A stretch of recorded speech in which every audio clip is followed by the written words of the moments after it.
What I do, the entire graphical method that I explained in Melbourne, it is a recorded one, but the recorded one, it was a distance learning recorded one. So because during COVID time, we used to do also online. So you can see the PowerPoint presentation, you can see maybe slightly different because there we have more time, that's why we had more examples, but you can recognize my voice. Of course, you will not see my face, but you will see that I am explaining these things. And it was delivered live, but it's recorded. So what I'll do, I upload in your Canvas. So if any one of you want to go through to see that how I explained these things, how I did, you can have a look there. All right? Because your exam is on when? In December. Correct? So you have enough time. You have enough time to go through it. Because I want graphical method, every one of you to be absolutely sure and no one make any mistake in the test. Not test, your exam, I think, right? What is it called? Exam, okay. So, in exam, it's very important that you go through it. All right? So now, and now I show you another example. Look at here. This example is, it is how many links we have? Ground 1 here, link 2, link 3, link 4, link 5, link 6, and ground 1. 6 bar linkage mechanism. So in your the test that you will be sitting in December, the test will be not 4 bar linkage mechanism. It will be definitely around 5 or 6 bar linkage mechanism. Clear to everyone? We'll be talking about that things at the end of today. I'll tell you what are the things you need to focus. But if you look at here very carefully of this problem, if you ignore for the time being BD and ED, that link. Then it is a crank connected or piston mechanism. That's the first example we did yesterday. Correct or not? If you ignore the BD and ED, then it is a 4 bar linkage mechanism. Look at here. This is the crank, connecting rod, and the piston C. It doesn't matter which orientation, but essentially it is the same. So here question is, need to find the velocity and acceleration at point D and at point B. Looks like a very simple, but you need to develop your strategy correctly. The problem is the velocity and acceleration at point C, you know its direction because piston can only go horizontally left or right. Right or left. From my side is the right and this side is the left. So it can go left or right. That's all. So your velocity VC is a parallel to horizontal axis and your acceleration also parallel to a horizontal axis, correct? On the other hand, at point A, you know the velocity is a perpendicular to OA. And your normal component of the acceleration will be directed from A to O, and transitional component, if there is any, it will be perpendicular to it. So you know everything.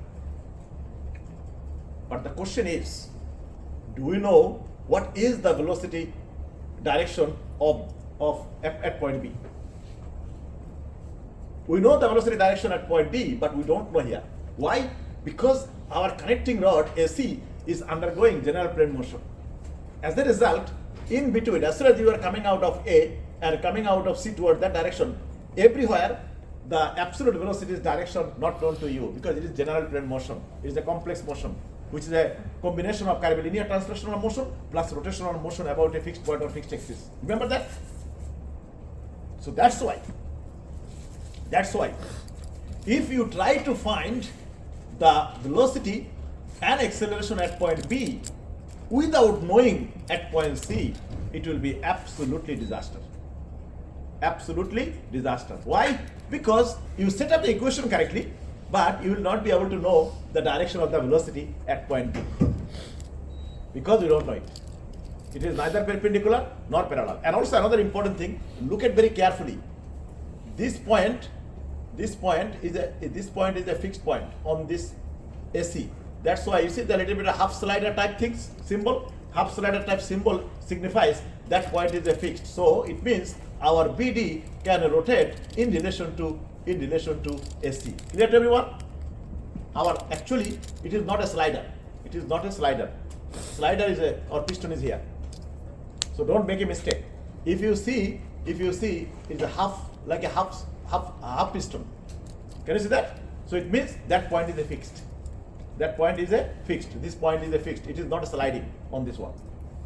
If it was completely it was completely like that. Look at here. If it was like that, this one is here, then the point is sliding. We have a instantaneous center of zero velocity. One example, we'll go through it, you'll see it there. So don't make a mistake. So now our strategy will be to find the velocity and acceleration, ignoring the B and ignoring the D at the moment. We are not worrying about these things. We'll come back to that one a little bit later. So what I will do, we'll be finding velocity at point C and acceleration at point C, and then we'll be trying to find velocity at point B. So what I want to do, I'll quickly explain to you that how we did the velocity. And the same approach you will be applying for your acceleration. Clear to everyone? And acceleration one you will be doing on your own at home. Is it clear? All right. So let's go have a look how I did it. So what I did, I ignored BD and ED for the temporarily. I think okay, they don't exist to us. We consider our OA, AC and the slider C. For our linkage mechanism, we'll find our acceleration and velocity at point C first because we know the direction. So look at here, using relative motion, BC equals velocity at point A plus VC relative to A. Exactly things we have done. Nothing new. We already know this problem easily. And we did it yesterday, and also you did it in before as well. So now VC, okay, we come back to systematically. Our OA, do you know its direction? Yes. Look at here. If omega is going this way, our VA will be going like 90-degree angle to OA. 90-degree angle, this direction. This direction. Clear to everyone? So now, if it is, so we know its direction, we know its value because there's a VA equals omega 2 times ROA, which is given. So therefore 2 underline. And then VCA, the relative velocity, VC relative to A, it will be 90-degree angle of the link AC or the connecting rod. We already know about that. Same thing we did when we synthesize the mechanism, exactly the same thing. Look at here. Look at here. Our VBA in our case, what the example we are doing, only instead of B it is a C. That's all. Essentially the same link. Can you see that? So therefore your A's here is a VBA. In our case is a because our this point is a C, so is a VCA. Nothing else, no difference whatsoever. So you learn the grammar, you learn the process. What point, it doesn't matter. Point you look at, you replace these things. So you don't need to memorize anything. So now this one you see it is a 90-degree angle of it. So therefore we are saying they are exactly the same thing. We are not doing any different thing.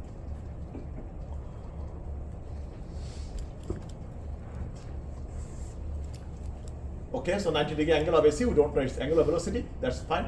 And our VC, and VC will be either horizontally to the right or horizontally to the left, depending on our S position. Depending on our S position, where it is. If it is going this way, of course our piston will be going to the right.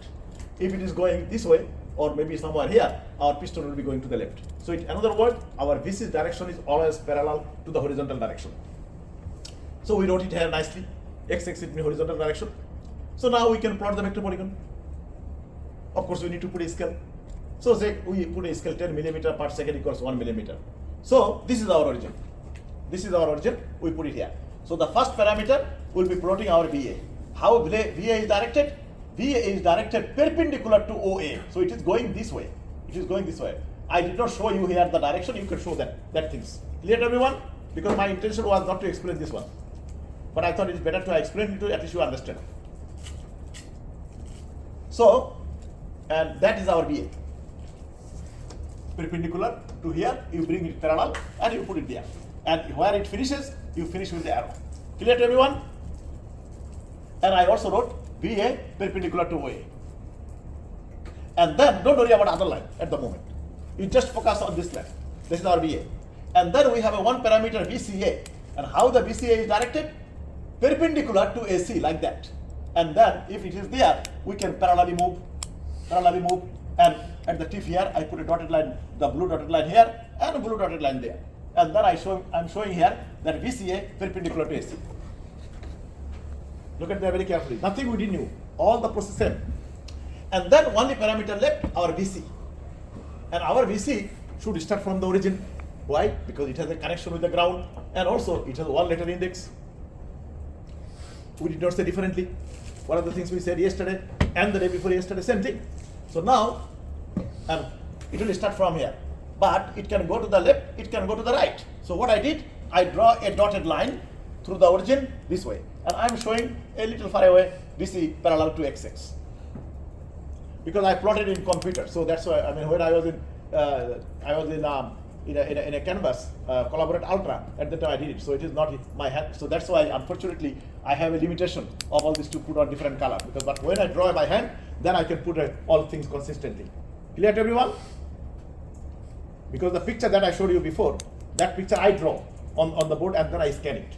But this one I did it in computers, although I don't like it because there is some limitation here. So look at here.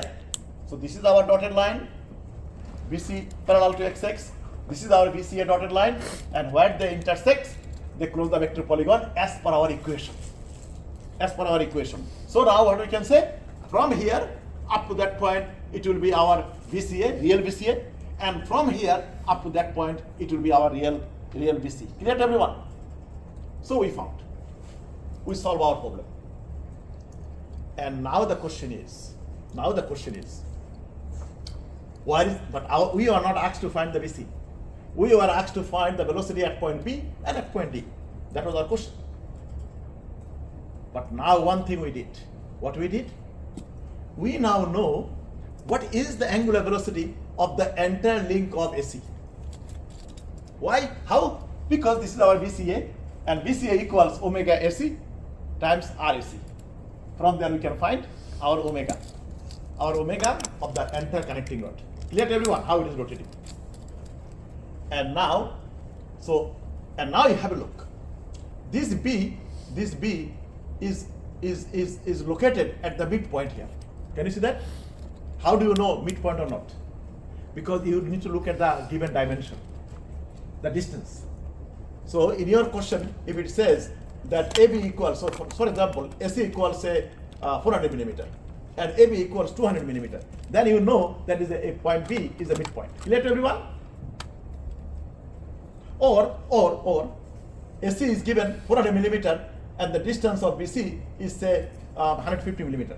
Then you know where it is proportionally. Clear to, you just subtract that. That's how you will find it. But in our case, it is in the midpoint. In the midpoint, I just see whether I put that one for you or not. Let's go to see our AB equals 102 millimeter, AC equals 204 millimeter. You can clearly see it is a half. Clear? So that's how it will be determined. It's very important. I can trick your head. I can twist your head. So you need to look at that. I'm coming in that point. How can I twist your head? If that's not a problem or similar degree of difficulty I put in the test. So, and now what you can do, this line from here up to that point, that is our VCA, real magnitude of the VCA. And our B is located in the midpoint. So what you can do, we can take of this one, we go up to midpoint. And that midpoint will be connecting with the arrow, because this is an arrow. Unfortunately, that line overlapped your arrow. So this is from here, because there's an origin, I connected up to that point and I put arrow, and that is my BV. That is my BV. Clear to everyone? And now I know which direction is BV, because we can measure with the protector the angle. But before that, we don't know which direction is BV is going. So once you found BV, your life is easy. Then complexity is gone. Complexity is gone. Now, here I twist your head slightly differently, but I cannot twist your head if you follow the rule. If you follow the rule, I will not be able to twist your head. You will be able to do it because you will be following the rule. You are not following how I said it. So, for example, if I put that B, say somewhere here, it can be. This B can be somewhere here, for example. Or B is somewhere here. So how can we find that B position? Look at very carefully. If the B position is here, then it is a 1 quarter, 2nd quarter, 3rd quarter, 4th quarter. It is actually one fourth of the distance from A, correct? So you will be coming, not the midpoint, you will be coming here. Your B will be here. Clear to everyone? Because from here, because this is your VA. So it will be from here, it will be progressing that way. And when you come up to that point, it will be up to that point. So therefore, if I put that B's position is here, you will be putting not here, you will be putting somewhere here. Clear to everyone? Or if I put B location somewhere here, then you will be coming in midpoint here. Clear to everyone? Very proportional. You will be coming proportionally, and you will be connecting, and you will be connecting, and you will be connecting that length. And that's the things I can twist your head. I cannot twist your head at all if you follow the grammar. Is it clear to everyone? Okay.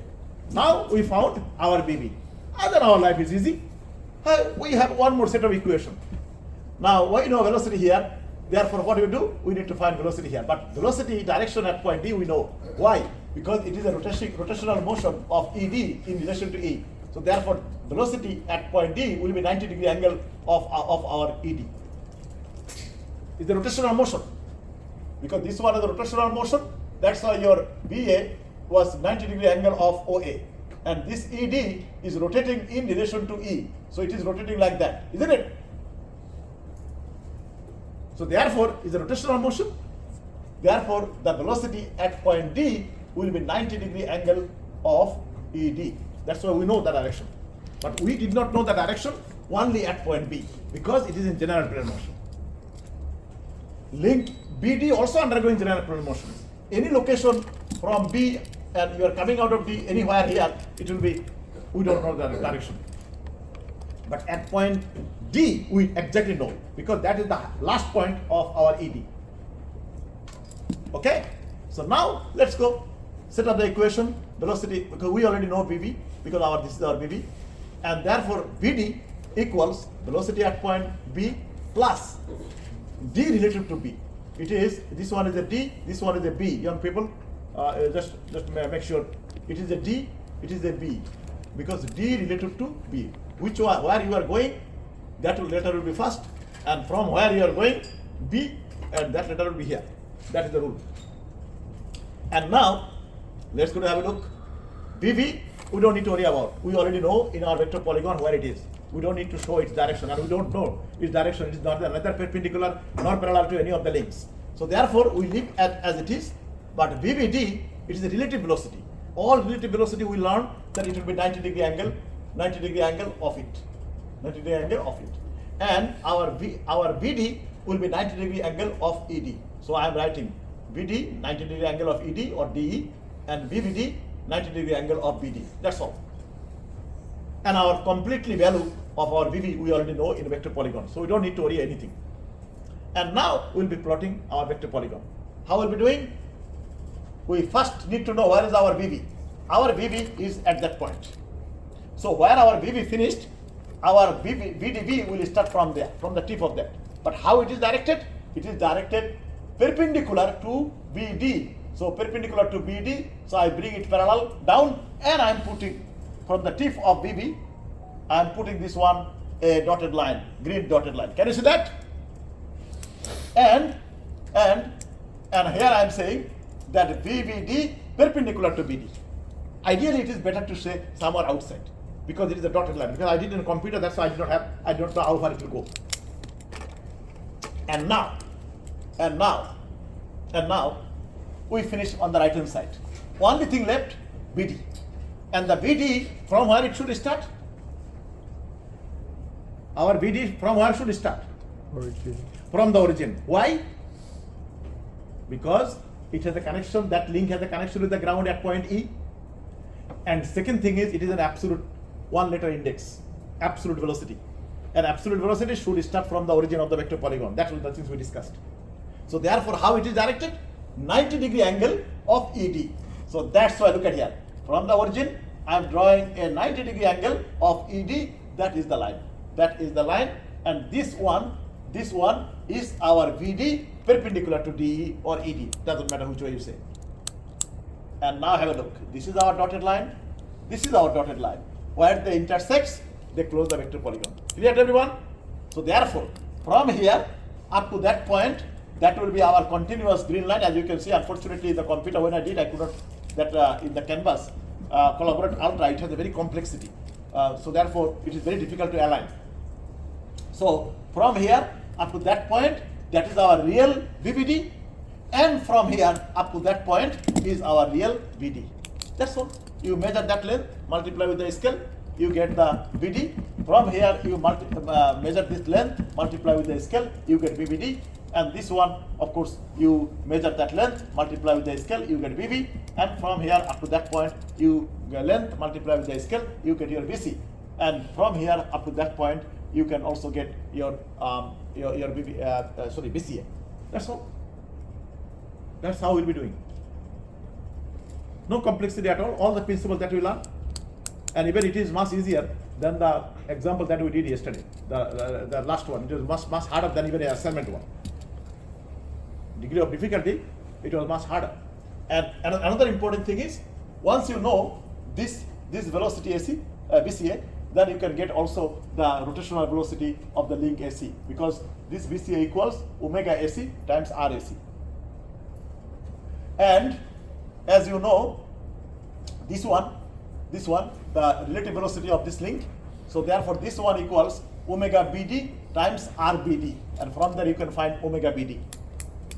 And as you know, that is your BD, and that BD equals omega ED times the RED, and that's why how you can find your angular velocity of the link ED, angular velocity of the link BD, angular velocity of the link AC. That's all. Clear to everyone? And exactly the same process you will be following for acceleration. I really want every one of you to go through it, this particular problem. Clear to everyone? Okay, so I want to stop here. I see whether I did anything or not. That's the other problem. Now this problem I don't want to go. I just want you to see. I don't want you to tell and explain that ultimately, for balancing purpose, we need to take not at the end of the link. We need to find out the acceleration at the mass center, and where we actually apply all the forces in the and the balancing forces in the mass center, not at the end of the link. So how we find? You can look at that things, and I showed you an example at your own time. You can go through this problem, and also, as I said, some of you are not here at in the beginning. I will be uploading some of the recorded lectures in your Canvas. So when you have a free time, although it is very hard to get a free time, but try your best. You download or you can play in there. Clear? Okay, I will not be able to do from my hotel internet because it is slow. So I have to do it from my home computer or my office computer, because my home computer also has a very high speed. So it is not a problem from there to upload. So when I'll do it, tomorrow I'll be flying back, but when I'll be going to Melbourne, it is already midnight. So I'll not be able to do tomorrow. I'll be doing on Monday. Okay, so if you, on Tuesday, if you do not see that I did not upload the video, immediately send me an email. And all of you know how to send me an email. Just my firoz.alam@rmit.edu.au. Clear? It's just that reminder, so that because when I go to Melbourne, I may be busy with other things. So I want that I upload, and you can go on your own. All right? So that is our plan. So this one you have a look, and if you still don't understand something, of course you can ask me.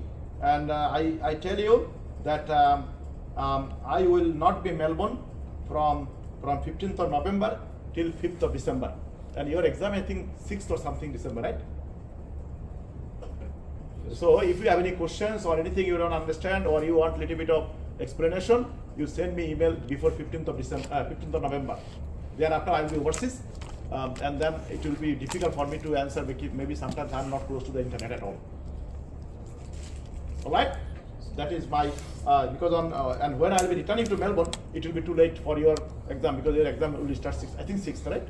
Yes. All right. So these are things you can have a look later, and everything I already uploaded in the system. Now, young people, the entire PowerPoint presentation of this one, it is already available in Canvas. So you go to your Canvas, and then you go to modules, and then under the modules you go to the at the end, and it is a course review workshop, and you will find there it is uploaded there. Clear? And at the end of today, I'll be also uploading two more presentation. One is instantaneous center, another one is the balancing. So I'll be also uploading that, but that one I upload before I go, so that you have everything before I go. Otherwise I can be busy and I can forget. All right? Because my most important thing is when I'll be going back, I need to finish marking all the 270 or 275 or 280 students, the exam and also assignment. And you know assignment is very big. So I need to finish it with the speed of light within only 1 week or 1.5 weeks. So I don't know how I'll manage it. That's only God knows. But anyway, I have experience, so I know how to do it. I'll do it. So therefore, I'll be a little bit busy. Okay, so with this note, I stop our graphical acceleration and velocity part. And I strongly request you, before you come to the exam on 6th of December, go through every problem. Go through every problem, particularly the problem that I have gone through with you. Okay? If you are confident enough that without looking at my solution, you can do it. You can do it. So first you go through, try to understand, and then you close everything outside and you try to do yourself. If you can do by yourself, you are on the top. You are on the top. Clear? That's the most important thing. All right. So I stop here. Let's go to start our other part. This part also it's not a very big one, but still I need to explain a few things. Usually in Melbourne it takes a couple of weeks, but here we'll be doing unfortunately with a short time. So our third topic is called instantaneous center of zero velocity method. Instantaneous center of zero velocity method. This method can be used only for velocity analysis, only to find the velocity. It cannot be used for acceleration. That's the one thing.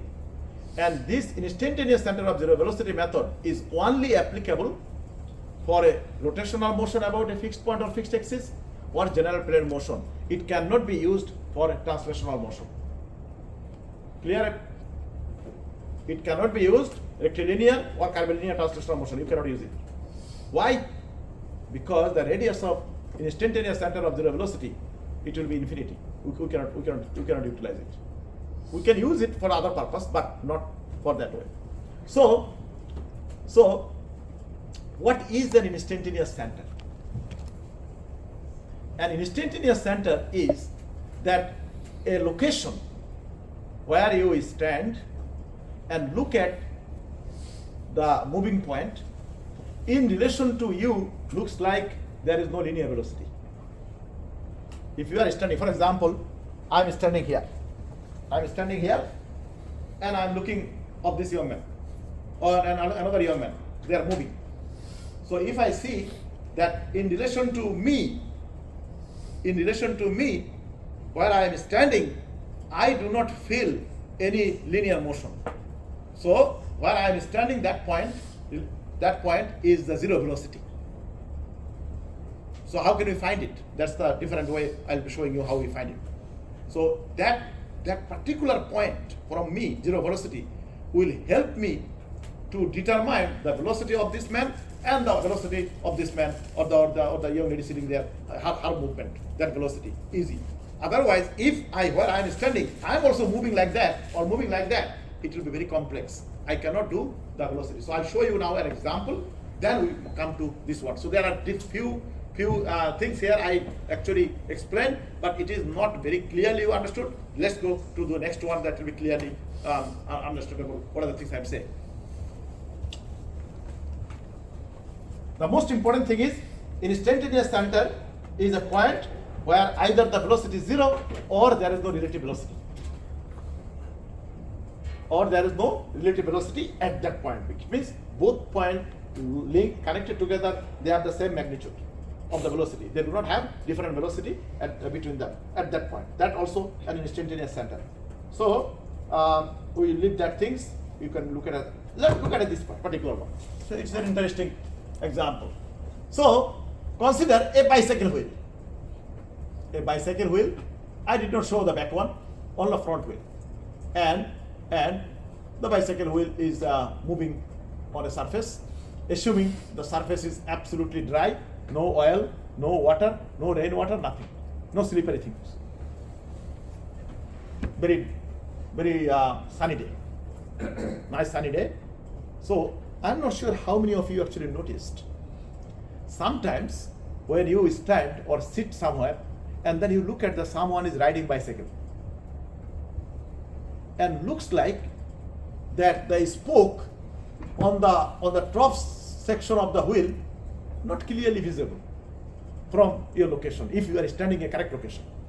So for example, someone is riding bicycle and I'm standing here and I'm looking the bicycle wheel and the person is riding bicycle moving, and when I see that front section of the wheel, spokes are not clearly visible, they're a little bit of hazy, but at the bottom when the wheel is coming into contact with the surface, I can see all the spokes clearly. So what is going on? The top section of the wheel we cannot see very clearly, it's a little bit hazy or unclear. But the bottom section, when the wheel is coming into contact with the road surface, their spokes are visible. Why it is happening? Because we said our assumption was that our objects are absolutely solid, so it cannot deform. So the entire wheel rotational speed of the wheel will be the same on the top and at the bottom. If on the top section rotational speed is bigger than the bottom section, then it will be twisted. But our wheel is not twisted. So what is going on? Top section we can see, we cannot see very clearly. Bottom section we can see clearly. So what I am saying, that section, when the wheel is coming into contact with the road surface here, we can see all the spoke clearly. But on the top section of the wheel, we cannot see very clearly. Looks like it is a lot of spokes. So it means it is a little bit hazy. But it cannot deform either. So what is going on? The thing is, every road surface, as you know, doesn't matter how smooth or how rough it is, it has a roughness. So when wheel comes, say, consider this is your road surface. Look at here. If you look at very carefully, a lot of spike on the road surface, like that. If you put under the electronic microscope, you can see that spike is very big. Clear to everyone? Even the road, what you have on the asphalt road, they have they are not smooth. They have roughness. So what happened when the wheel come into contact, these spikes, and between the wheel there is a friction force. It tried to hold it. Clear to everyone? So if that friction force is big enough, this wheel will be no slips. It will be temporarily locked here. And only that's why you moved forward. If the wheel had a skidding slip here at that point, then you will not be moving forward. You will be moving forward. The rate of the skidding will need to be smaller than actually you are moving forward. Clear to everyone? For example, icy surface, where when the snow falls, and after some time it becomes very smooth surface. So there is no friction. It means no spike, almost smooth. So therefore, it doesn't lock the wheel here. So what happens? Your wheel is skidding. Clear? And you cannot move. You cannot move. So thanks God that we have a friction force, and that's how we could actually move. It locks here, wheel. So what happens? Exactly the same thing here. When our wheel of the bicycle wheel or any wheel. I think some of you, I saw that two of you most probably riding motorbike, right? Motorcycle. I can see the helmet, motorcycle helmet. You ride motorcycle and who else? I think on this section also someone. No? Yes. So same thing. It doesn't matter. Motorcycle is a really, in Australia, to get a motorcycle driving license is much harder than car. Do you know about that? It is at least 2 times harder than the car driving license. And also it is a very challenging. Motorcycle, those who are driving, they are very brave people. Because inherently they are not protected. They are, and also sometimes some car driver, they cannot see them very well. They can be easily on the blind spot, and that the car driver is deliberately want to hit someone. No, it is because they cannot see it. And also, if the road surface is very slippery, and this young man knows, there is a lot of problem with the motorcycle. And also, motorcycle front wheel, the rear wheel doesn't have a brake. It does very well, only front wheel. It has a brake, but it is not as effective as the front wheel. Okay? But anyway, we are not going to the motorcycle thing. We are here. So now, in our case, what happened? The bicycle wheel, when it come into contact here, it become temporarily locked. Yeah, locked temporarily. And when it temporarily locked, it means it temporarily stops. And that's how we are moving forward. Otherwise, we could not. So when it temporarily, fraction of a second, maybe 0.001 second, and when it locks, and our eyes are very good, our eyes pick up, because I know that our eye is much better than your camera of your phone. Many of you don't know, because if some object is very quickly moving, and if you try to take a picture of even video or audio, not video, or the still picture, it will not come. It will come hazy, because but on your eyes you can see it. So it means your eye has a more frame per second. It can take things than your camera. You can do it, take a picture, but you need to have a high speed camera, which is a multi-frame, 1000 or 1500 frame per second. It can take. Okay, so when it comes here into that point, it temporarily locked, and our eyes are very good on that. It picks up here. It sees that it slows down here, and that's why we can see. Clear to everyone? And now you can say, the Professor Firoz, it locked. So what is our engineering relation with it? What is the relationship we have with our engineering? Huge. Have a look.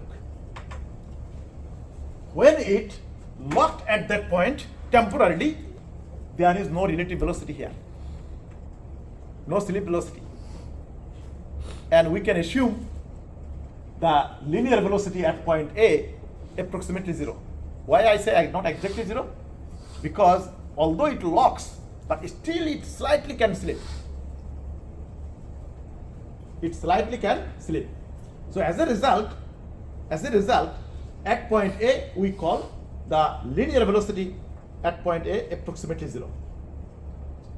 Approximately 0. That's why a beautiful sign I have mentioned here. In the book, it is not written there. In the book, it is written equal 0. If you look at your book, textbook, it is written VA equal 0, but actually it is not. It is 99% correct, 1% not correct. But if you put that sign, approximately 0, that is also close to 0, but that is correct convention of sign. So that's why I put approximately 0. And now have a look. What is the benefit of that? What is the benefit of that? Look at here. The wheel is rotating. As this particular point is linear velocity approximately 0, then that's why this particular point we can call the instantaneous center of 0 velocity. Because at that fraction of a second, at that locking point or a contact point between the wheel and the surface, is linear velocity approximately 0, because that's why we can move forward. And that particular point we call instantaneous center of 0 velocity. Instantaneous center of 0 velocity. I'll come in a second, it advantages what are the things I do. At the moment, consider that our point A, not instantaneous center of 0 velocity, it means slip socket. So consider that. It fully not locked, there is still little bit slips occur. It can be, and particularly any one of you drive car? Who drives car? Who has car? Not yet? Alright, you'll have it. But those who are driving motorcycle, they know. If you, when you are waiting at the red light, when the green light comes, what do? You put a lot of thrust. What it does? It will sometimes skid, correct? Because you put a lot of torque, but you do not have enough friction force to stop, so that you can move forward. So that's why it slips, and that big noise you can hear, the skidding noise.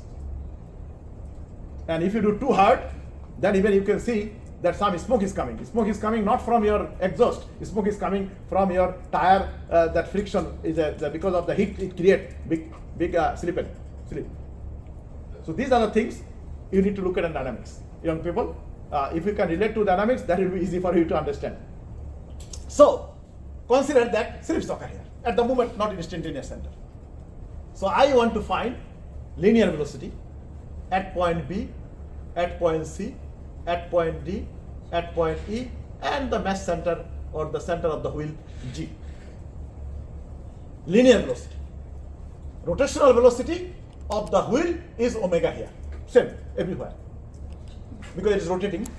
So rotational velocity at point G, at point C, at point D, at point A, at point B, everywhere is the same rotational velocity. Otherwise, otherwise our wheel will be twisted.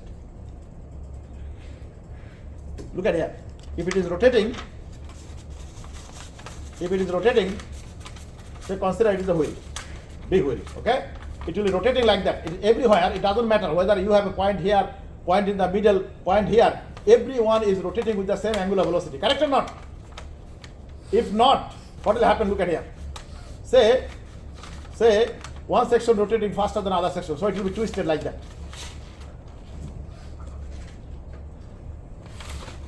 Twisted like that because it is not rotating same way. So that's the things I'm talking about. So, and now using this point, using relative motion, I can write velocity at point B equals velocity at point A and then B relative to A. Velocity at point C equals velocity at point A and then velocity C relative to A. And then velocity at point D equals velocity at point A and then D relative to A. And the velocity at point E equals velocity at point A and E relative to A. And the velocity at point G equals velocity at point A plus G relative to A. Exactly the things I have written here. You can see the equation, correct? But this equation is a vector equation. This equation is a vector equation. It's like our 4-bar linkage mechanism we did, crank, connector, piston mechanism. Very complex to solve. We have to go either analytical method or we have to go graphical method. Correct or not? So it is hard. But now have a look. If we can show that at point A, it is an instantaneous center of zero velocity, it means our wheel approximately locked it. So our VA at point A, VA is approximately zero, like here. If it is, then look at here. Then this A, this A, this A, this A, this A, I can write is all close to zero. Now look at here again, how I showed. Need to understand it. I did not write zero. I said it is close to zero with the arrow. Can you see that? It is not written in the book like that. It is not written in the book like that. Because dynamics is a very interesting subject. Unfortunately, we have a very shorter time. That's why within that 12 hours, I could not make you enough excitement of the dynamics. But if you did it in a little bit longer time, I could show you every sphere of your life is a dynamics. And when you will be walking in the street, you will be saying, oh, Professor Firoz said that. Oh, now I understand what's going on here. And you see something else, also like that. So now have a look. So this is our, now what happened? If we can show that at point A, our no slips occur, it means our wheel fully locked, and then we can say at point A, our VA approximately zero, then we call this point is an instantaneous center of zero velocity. And now have a look. And VA now we can put all equal zero or close to zero. Then our VV equals VVA, VC equals VCA, VD equals VDA, VE equals VEA, VG equals VGA. Now look at here.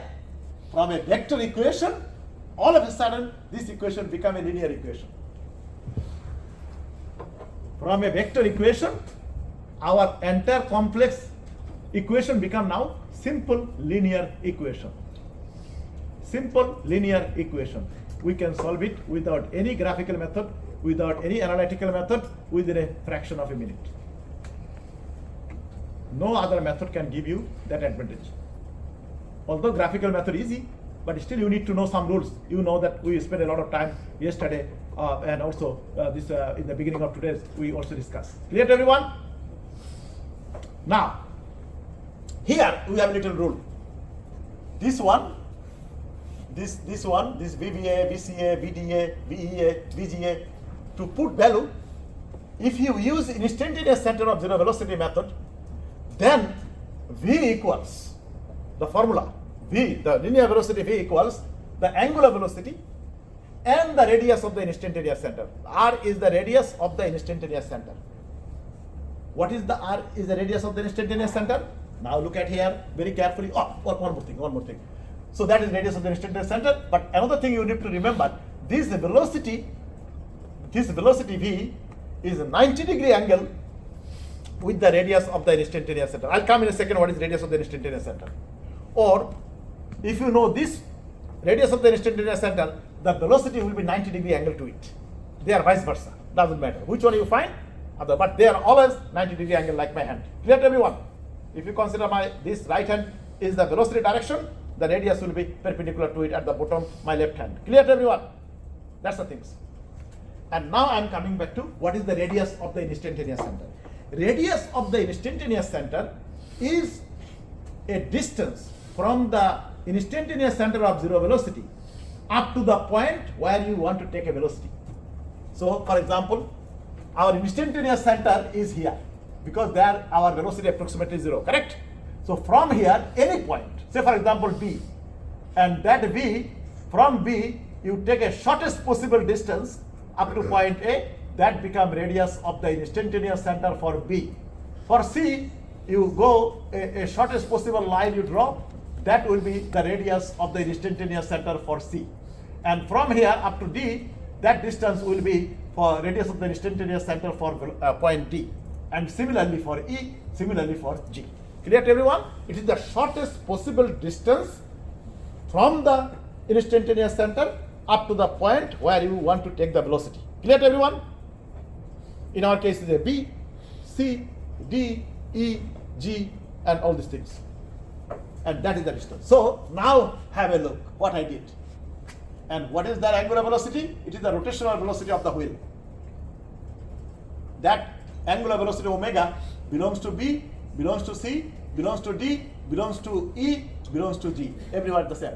So therefore, look at here how easy we made these things. Omega times RBIC.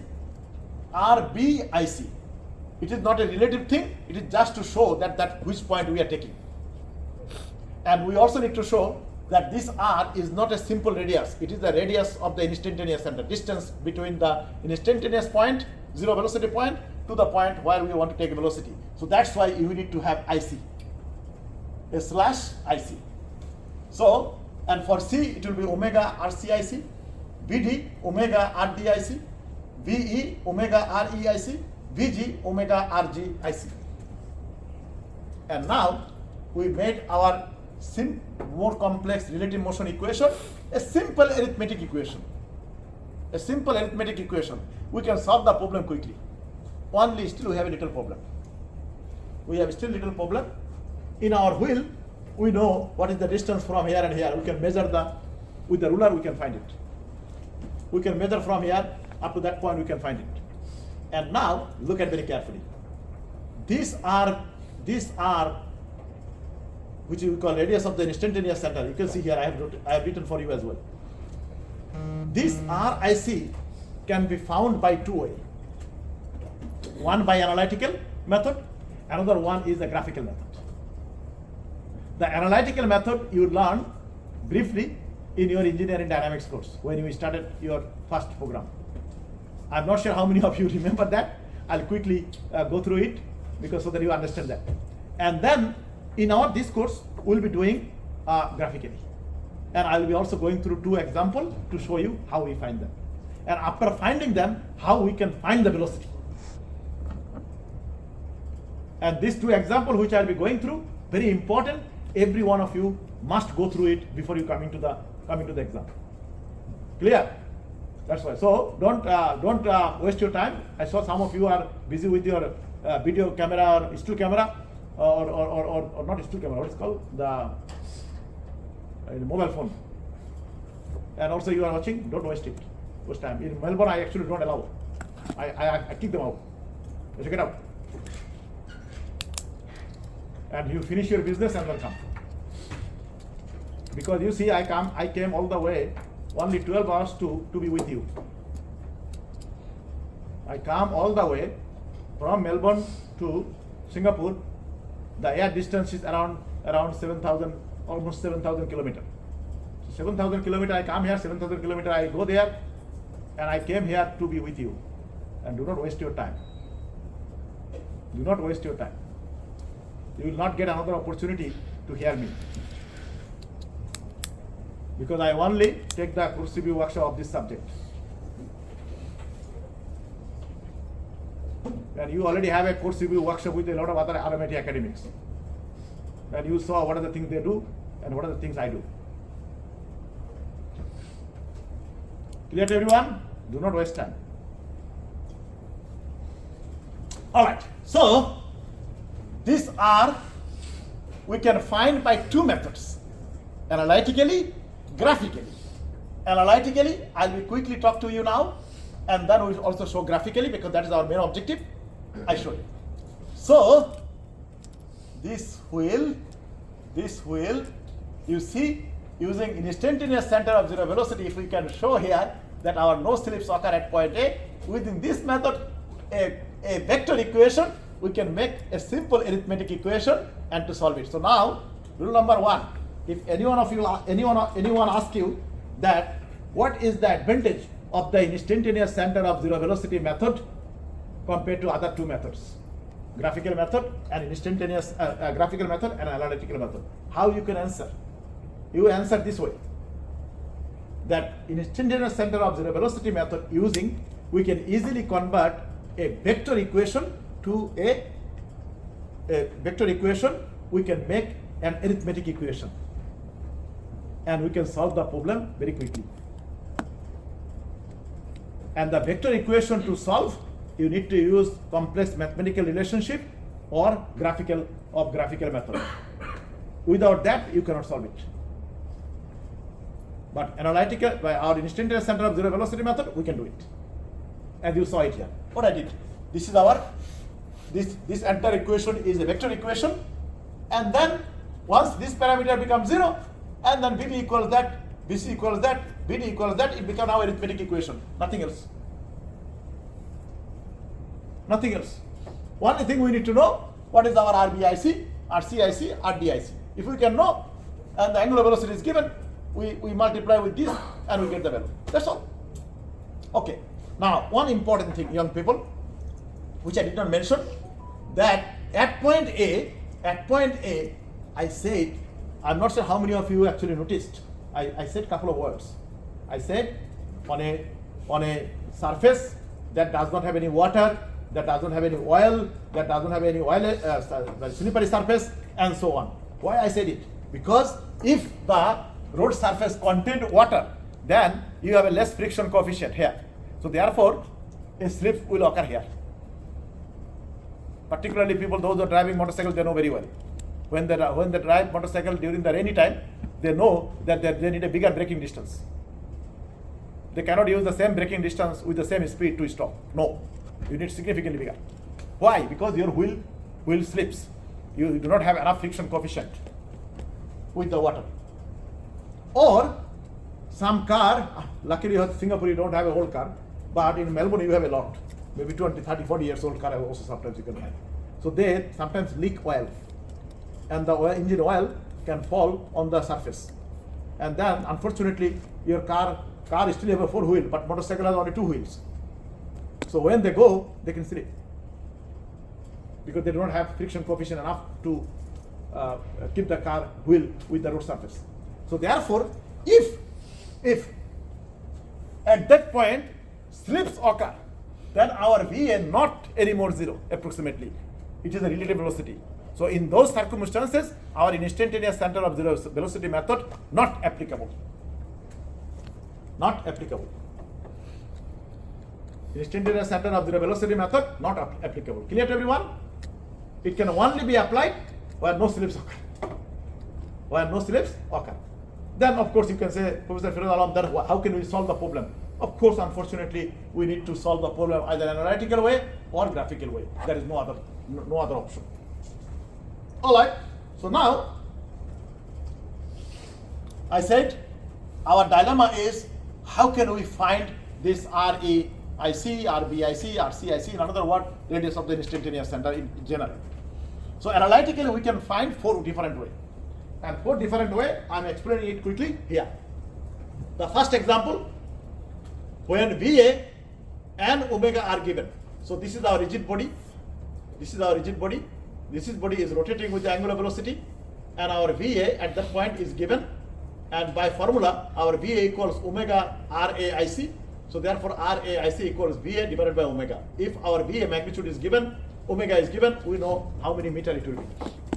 Clear to everyone? Say for example, if our VA is 2 meter per second and omega equals 1 radian per second, our RAIC will be 2 meter. Our RAIC will be 2 meter. An example, I don't put any value, but I show you. So how can we, and also we know that if we know the direction of the velocity, the radius of the instantaneous center will be, the radius of the instantaneous center will be 90 degree angle. So look at here very carefully. This is our velocity VA, and the radius of the instantaneous center will be 90 degree angle at the tip, not at the tip, at the root of the velocity, this one, and then this is the distance. It can be, because for one velocity it is very difficult to know exactly which side it is, so it can be mirror side, either this side or that side, but the equal distance. And that is our first, how we find it. The second one, when 2 velocities are given, VA and VB are given, direction is given. So in our, this is our rigid body, VA is going this way, VB is going this way. So it means it's going general plane motion and it's rotating with the angular velocity.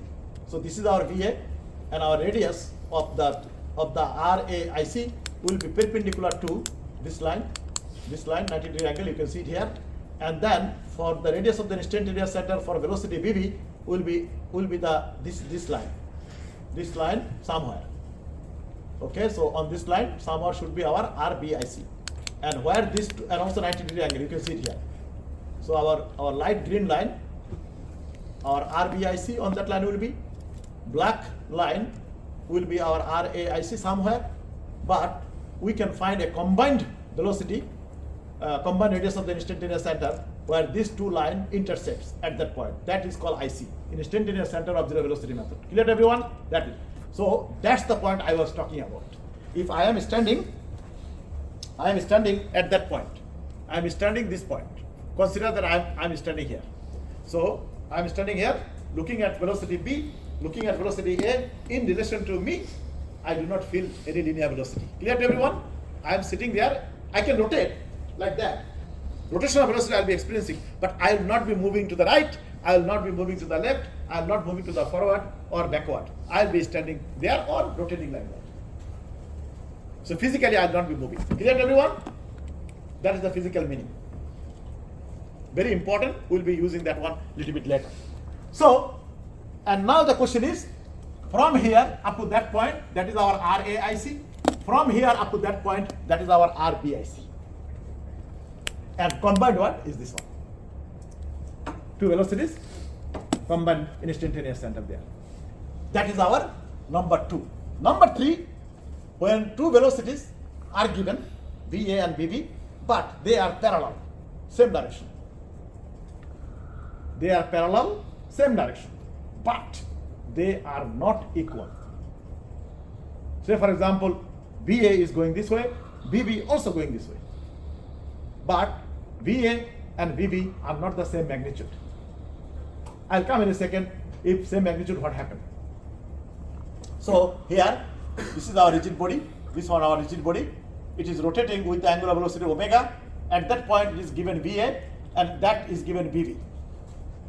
So our radius of the instantaneous center will be 90 degree angle to this velocity and this velocity. Luckily, both velocities are aligned correctly. So on this little line, but where will be radius of the instantaneous center? So what we'll do, we put another line connecting the tip of the 2 velocities, and where the radius of the instantaneous center line and this tip connecting line intersects, that will be our combined IC.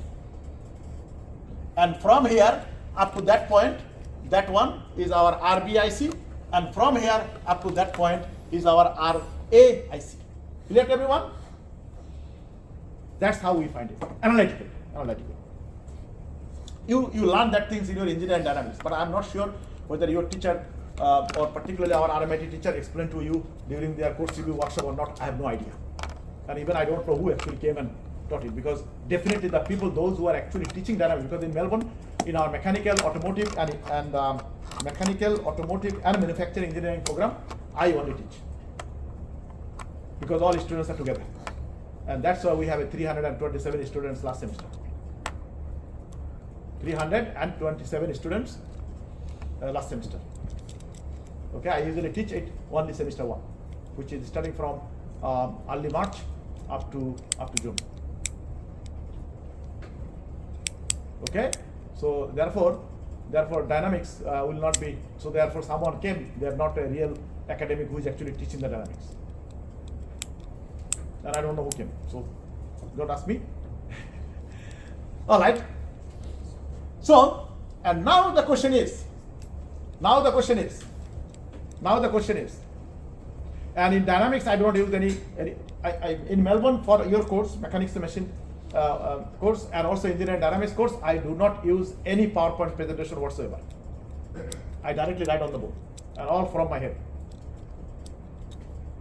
Now, I said one thing. I'm not sure how many of you actually pay attention on that. I said the two velocities are parallel, same direction, but not the same magnitude. Why? In real life, it can be the same direction, same magnitude. What will happen then? Look at here, example here. If our VA is 3 meters per second, our VV also 3 meters per second. This is our line of the radius of the instantaneous center. Look at here. This is the line of the radius of the instantaneous center.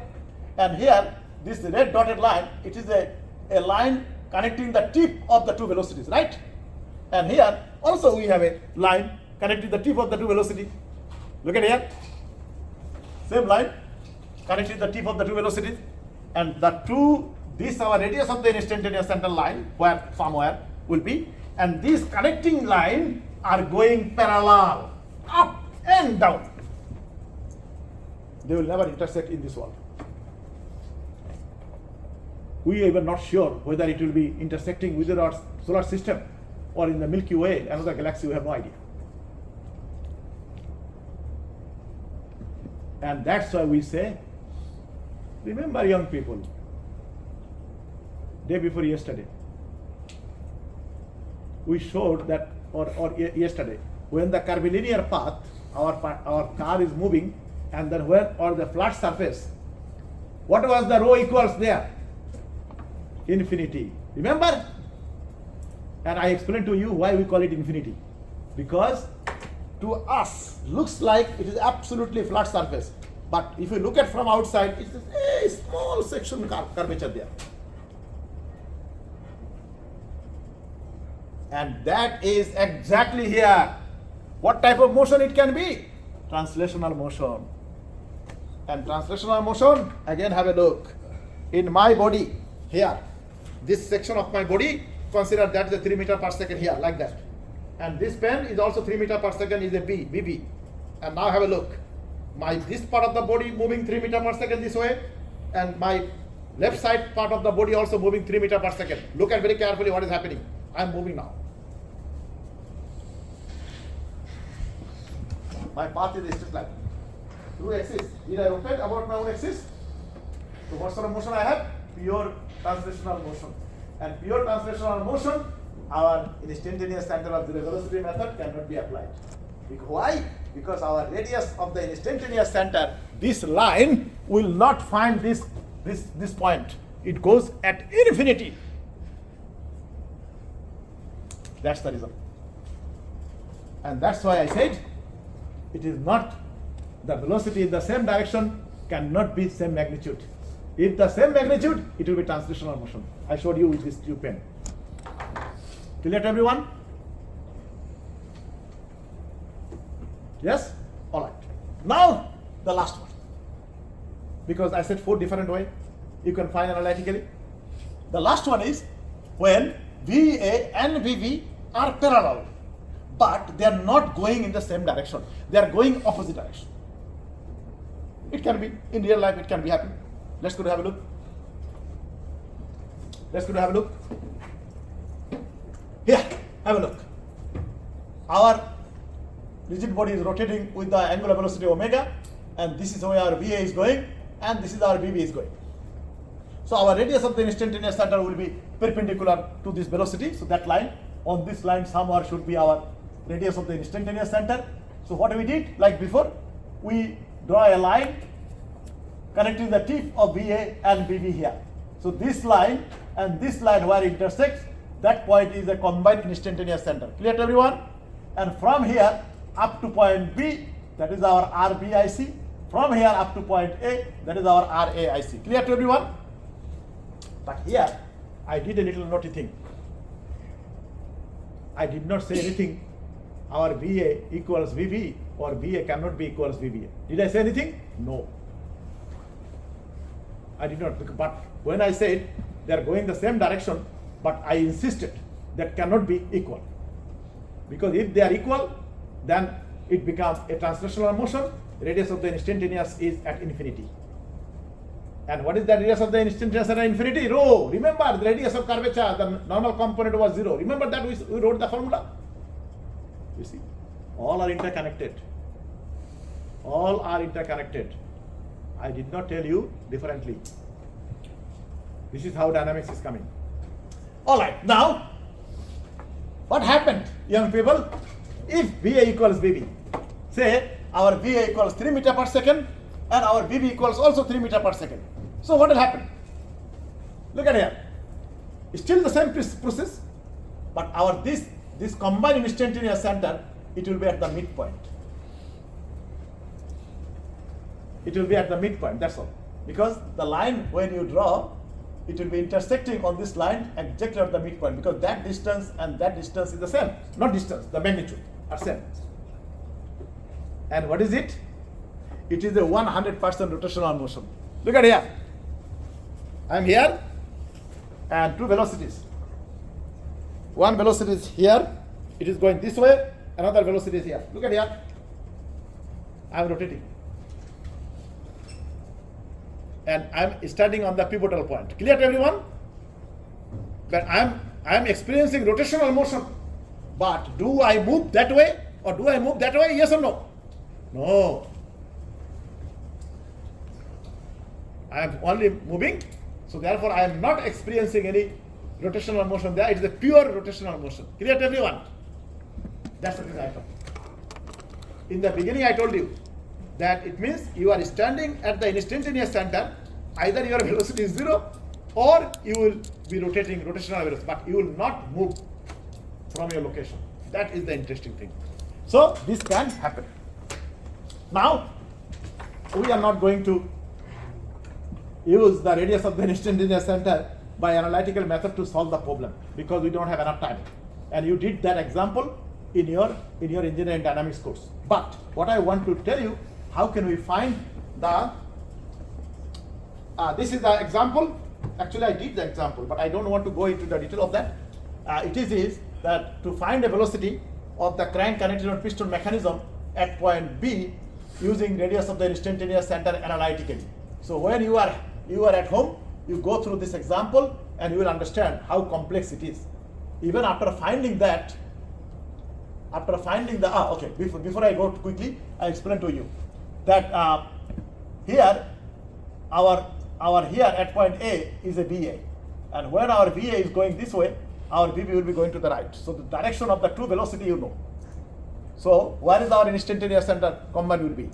Because a line we draw passing through our VA, that line, and a line perpendicular to our VB, that line where the two line intersects, that is our combined instantaneous center. So from here all the way up to that point, that is the distance of RBIC, and from here all the way up to that point, that is our RAIC. Correct? But we have a little issue. We do not, if we did everything in scale, then we can find it. But we did not draw in scale. because we are not doing graphical method. So how can we find the distance from here to here, here to here? So we have to use sine law, cos law. How? Look at here. This angle is a 45 degree, this angle is a 30 degree. So that for this angle is a 60 degree. And that this angle is 30, this angle is a 30. This is 45, this is 45. Total is a 75. So 60, 75, and the other angle is 45. So therefore you have to use sine law or cos law. So many of you already forgot what is sine law. Sine law is the A by sine A, B by sine B, C by sine C, all these things. Or cos law you can also use. So you need to know a lot of mathematical equations from your high school. So it is not a good thing. It is not a good thing because it requires a lot of knowledge from our high school, and very often we forgot about it. Clear? So anyway, using that beautiful sine law, cos law, we can find RAIC, RBIC. But still we could not solve it. We still could not solve it. Look at here.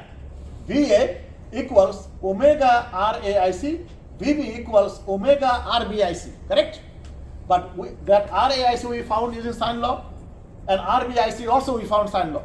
But the problem is, this omega, we have a 2 omega here. One angular velocity of the crank is rotating omega 2. Another we have a connecting rod. Remember omega AB. Which one will be using it? We will be using omega 2 or omega AB. We will be using omega AB. Why? Look at here. Our instantaneous center is here. It is not written in the book. You follow me.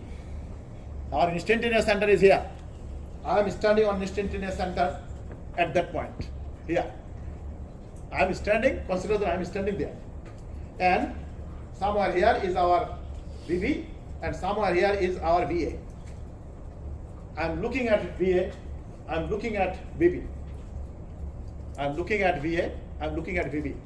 In front of me, which link I can see? I am looking at point A.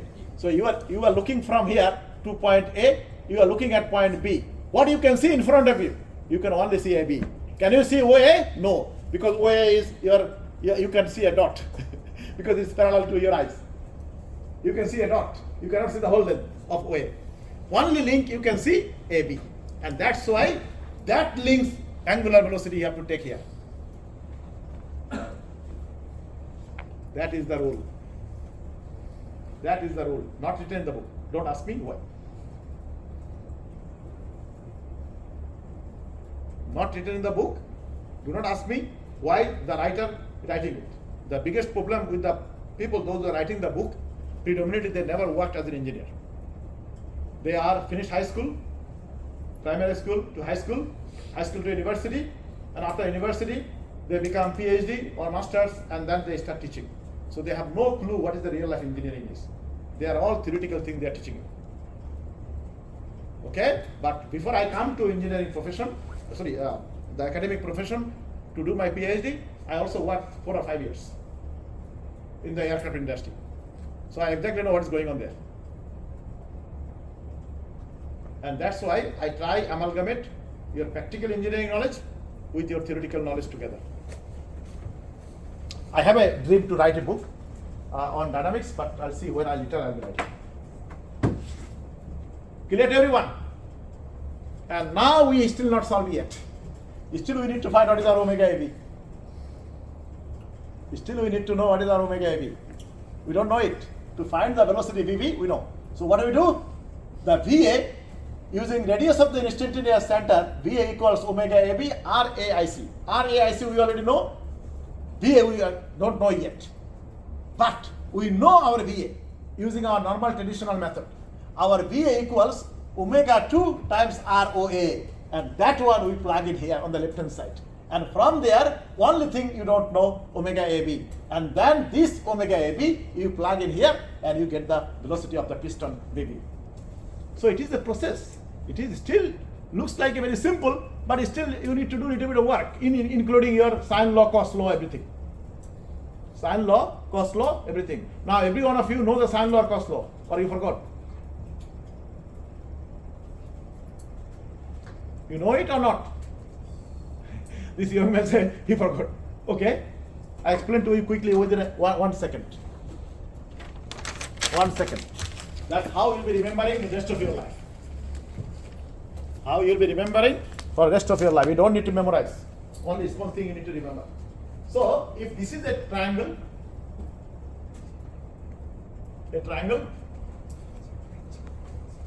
and that this is angle A, this is angle B, and this is angle C, capital C. So opposite of angle A, this one is called length of BC is A, small a. Opposite of angle B, your AC, it is your B. And opposite of angle C, your AB, that is small c. Look at here how I did. I did not do randomly. I first put the angle, and then opposite of this angle, I put a small c of that length. Clear to everyone? That's the physical length of this thing. So sine law, look at here. The sine law is related to this. Sine law, it is A by sine of angle A equals B by sine of angle B, capital B, and C by sine of angle capital C. That is our sine law. And cos law, but if you do not remember how you put it here, you will be putting wrong value here. Clear to everyone? That is the mother. That is the mother. How I did. And cos law or cosine law they call it. Cos law is A square equal B square plus C square. What is the other two? Minus 2BC, this 2, and cos of angle capital A. That is called cos law. Sine law is a B square equals A square plus C square minus 2AC cos of angle B, and then C square equals A square plus B square minus 2AB cos of angle C. That is your cos law. How I remember? I remember this way. A square here, there will be two other side square, and that 2 will be here. And here is a opposite of a cos capital angle. That's how I remember. So I do not memorize any of these things, because if I memorize, I'll forget. As I'm an old man, I showed you the graph yesterday. Okay, young man, now you remember that how I did it. Now you remember how I did it, and then the mother is of the triangle. And the triangle, what I did? First angle I put, and the opposite of the angle is their respective length. Clear? That's all. And you will not make any mistake. Rest of your life you can do correctly. That is the learning process, correct. Alright, so we solved this one. Let's go to write graphically. That is our main business. We have, oh God, we are running out of time. And when you want to have a little break, young people, at 4 o'clock, okay, or maybe say we'll have maybe, but today we don't have 20, we'll have 15 minutes. Is it okay? Because I'm really falling behind, because it is for you young people, it's not for me. I can do a little thing here, there, but that is not purpose I came here. That is not my purpose. Alright? I came here to help you. Not to show here something, and goodbye. My counting my time, one time is past, goodbye. Firoz Alam is back to Melbourne. No, that is not my objective. I never did it in my life, and I'll never do it. Alright. So we'll have around, say, we'll have a break around quarter to 4. Okay? So then you can quickly go, come back, and we'll finish our instantaneous center one maybe within another half an hour, and then we'll not half an hour, a little bit more, and then we'll explain to you quickly about the balancing. Okay, because balancing one is not very hard. I don't need to push a lot of things, but I will be telling you the basic thing. Okay. All right. Now, come back to this analytical method using instantaneous center analytical approach. It is hard. Not only hard, we have to do a lot of things. Plus, we need to know this beautiful two principle as well. And many of you, like me, we forget. As we forget, we are completely grounded. We cannot do anything. So therefore, we want to find some easy way to solve it. and we will be approaching graphical approach. How to find the radius of the instantaneous center and how can we use them without all this sine law, cos law, all this complex thing. And that is here. So your graphical approach of your instantaneous center of zero velocity, it depends on primarily one principle. It is called Kennedy's principle. Kennedy's principle. Did I write Kennedy? Yes. Kennedy's theorem. And the Kennedy is nothing to do with the Robert Kennedy of the American president. He has no contribution in the world. But this man has a huge contribution for our engineering. Okay? Because all American presidents, they only started work. Only the Donald Trump, he is saying that he did not do any work. Okay, so, but we don't want to talk about these things at the moment here, but we focus on our Kennedy. This Kennedy, one thing is, it is not Robert Kennedy. It is our real scientist. So he came up with a beautiful solution, beautiful theory. He said that in his theorem has a three-part or three sections. Part A, part B, part C. Or part 1, part 2, part 3, doesn't matter which way you say.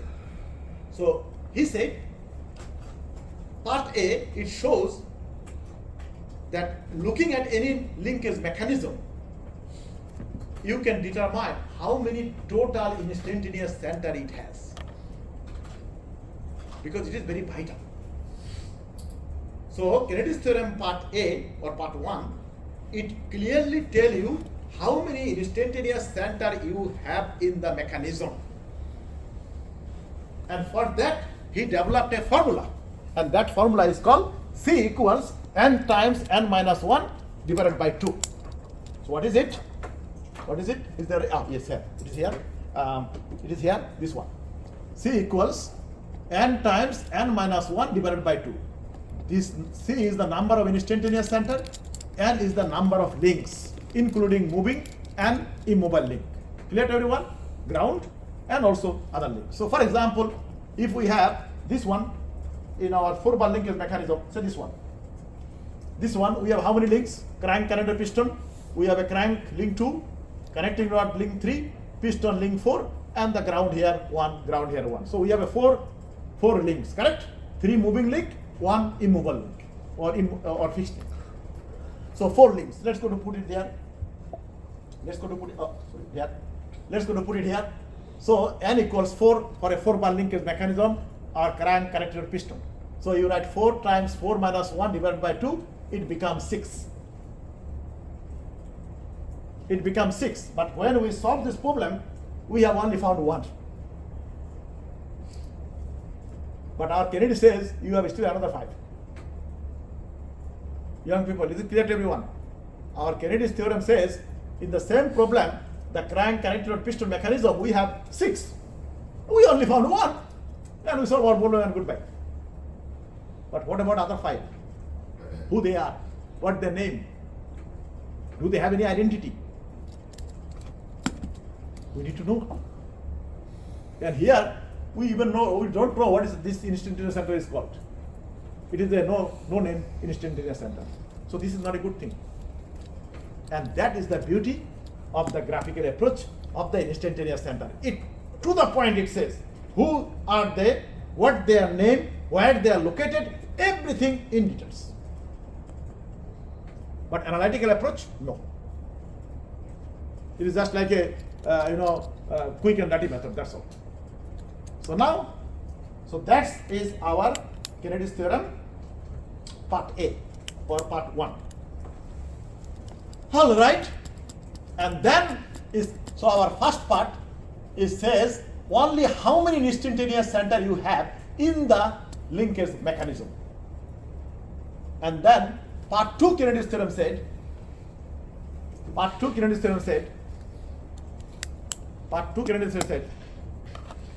we need to know what the 6 are. It says for a 4-bar linkage mechanism, we have a 6. But we also need to know who they are. What is their name? Is it Firoz Alam, John Smith, or something else? We need to know. Otherwise, we cannot use them properly. If you go to the street and say, hey, have you seen a man with the mustache a little bit short here, some white here, people will not understand it. But if you say more specific, a man was that short, that height, looks like that, then people can tell you more, yes, we saw someone is walking through this road. So you need to have some sign, some more details. So exactly the same thing also our in dynamics. Look at that. So Kennedy's part theorem, he says, to identify or to find the name of the all 6 instantaneous center, you have to draw a circle. A circle. And that circle need to be segmented equal by the number of links. How many links we had in our crank connected on piston? 4. So we put 1, 2, 3, 4. And we stop here.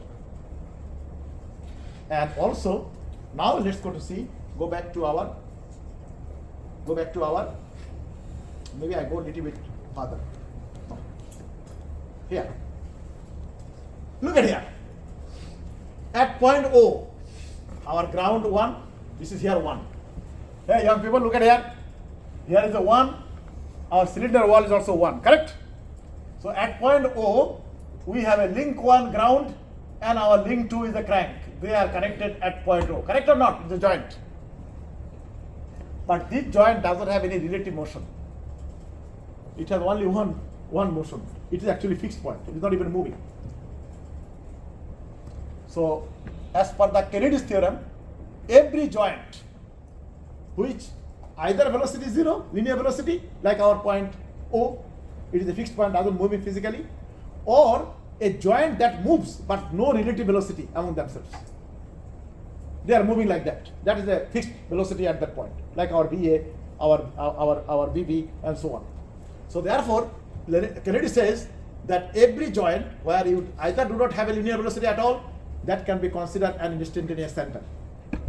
Or you have a move joint like here at point A, where our crank and connecting rod is the length 3, and the crank is link 2, it connected here. At that point, our VA is the same magnitude for both links, which we already discussed yesterday.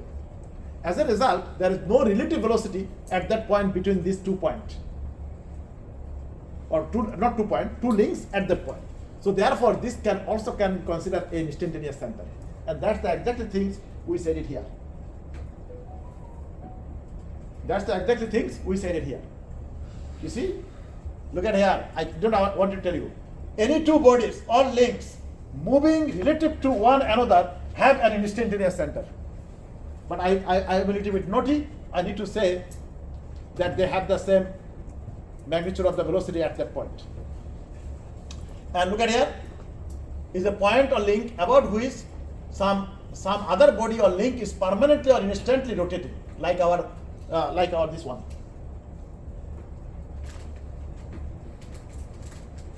Like our this one. It is rotating. So all these things I mentioned, you can go back and see.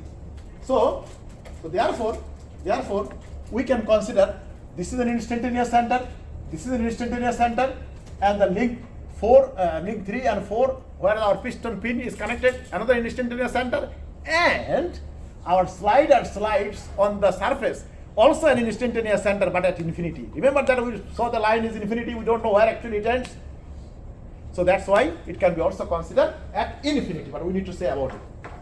So if it is, Kennedy said, you draw a segment, circle, and the circle need to be segmented by the number of links. In our case, the 4. So we put 1, 2, 3, 4, and then he said, connect them, 1 and 2. If it is known to you, then you write it continuous line. If that is not known to you, you draw a dotted line. It means you don't know it. So let's go by visual inspection. If we go here, how many instantaneous center we know? 1, 2 at point O, 2, 3 at point A, 3, 4 at point B, and 1, 4 or 4, 1 is at infinity. So 1, 2, 2, 3, 3, 4, and 1, 4 at infinity. On this way, we know they are known to us. So what we will be doing here? Have a look. 1, 2 we know? Yes. We'll be connecting 1, 2. 2, 3 we know at point A. We're connecting that one continuous line.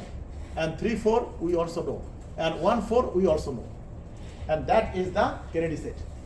You are doing, but what are the instantaneous center unknown left? And he said you will be connecting other lines. So for example, if 1, 2 we connect, 2, 3 we connect, 3, 4 we connect, and 1, 4 we connect continuous line, means we know them by visual inspection. And still we can connect 1, 3 and 2, 4. And that is called unknown instantaneous center, which is exactly what we have done in the next slide. Oh, I'm not even, I did not show it here. Okay, I'll come back to the example. And so here, maybe I write it on the board instead of talking all these things. It will be easy for you to understand. So, look at here. By visual inspection, we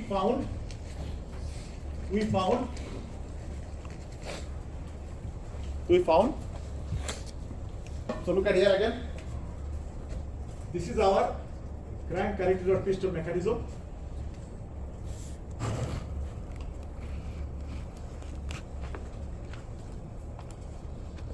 So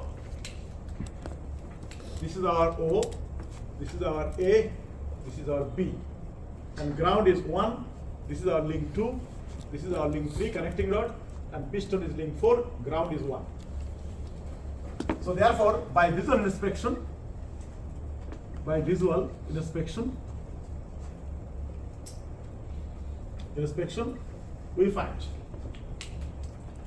find I12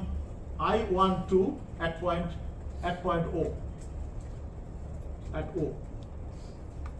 I23 at point A, I34 at point B, and I14 at infinity. Why? Because our velocity is going this way and radius is there, you already saw, which I showed you, where two velocities are parallel and our piston has a pure translational motion, therefore the radius of instantaneous center will be at infinity. So 4 of them we found. And Kennedy said, you draw a circle, and that circle need to be segmented by the number of links. So look at here, how many links we have in this? 4. 1, 2, 3, 4, and again the 1. So 4 linked mechanism. So we will be segmenting by number 4. 1, 2, 3, and 4. And then he said that you connect them, which you know. 1, 2 we know, 2, 3 we know, 3, 4 we know, 1, 4 we know. At infinity, but still we know. So therefore, I connect it. Look at here. I'll be connecting 1, 2 with the continuous line. 2, 3 with the continuous line. We know it. 3, 4 with the continuous line, and 1, 4 at infinity, or 4, 1 also we know. And now the question is, our Kennedy's theorem says we have a 6. Kennedy's theorem, C equals n times n minus 1 divided by 2. Our n equals 4, so we put here 4. 4 minus 1 divided by 2 equals 6. That's our C. So by visual inspection we found 4. 1, 2, 3, and 4. So 2 left. So Kennedy said, you can find these 2. What their name? Who they are? What their name? You can find from this circle. How? He said, look at here. Can we connect young people 1, 3? Can we connect 2, 4? So these are the 2. Look at here. And when you do it, do with the different color. So let's go. We connect 2, 4. So unknown. Number 5. I24. And we have another one. This one. I13. So maybe we put a sequential first. I13, and unknown another one is 6, I24. These are unknown. And you see, Without Kennedy's theorem, I cannot tell you which instantaneous centers are not known to us and how many instantaneous centers we have. You see how beautiful this formula is? So this is this one, the first, and this one is the part 1. How many instantaneous centers we have? How many instantaneous centers we don't know, and how many instantaneous centers we know? That is here his part 2, and then part 3 is how to find these two unknown one. That is his part 3. And what part 3 he said? That part 3 he said that to find the unknown instantaneous center, he said that at any radius of the instantaneous center, at any straight line of the radius of the instantaneous center, at least 3 instantaneous centers will be located. At any straight line of the radius of the instantaneous center, there should lie at least 3 instantaneous centers. That he said. And after that he also said something else.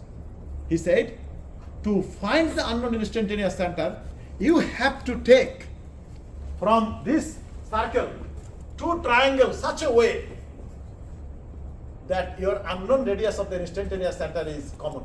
Say for example, if I want to find I13, I will be taking 1, 2, 3, 1, 1, 4, 3, 1, and our 1, 3 of the 2 triangle, because this is a triangle on the right hand side and the left hand side also triangle, and our 1, 3 is the common. Can you see? Unknown, common.